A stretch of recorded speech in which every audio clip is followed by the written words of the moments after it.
ka maglawa, ang pangit maglawa lang. Ay, tapos na lang ako.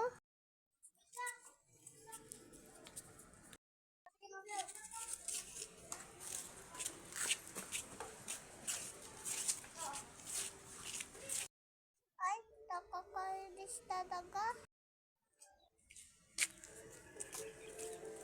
Ay, wait, nandito ka pala.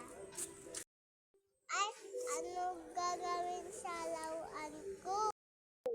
Pipit ko na lang nga. Lipitan ko na lang nga.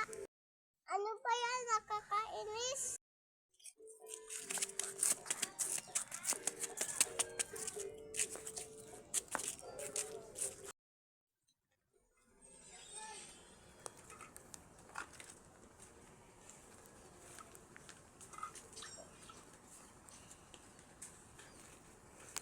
Nakakabagod. Huwag niyo kalutan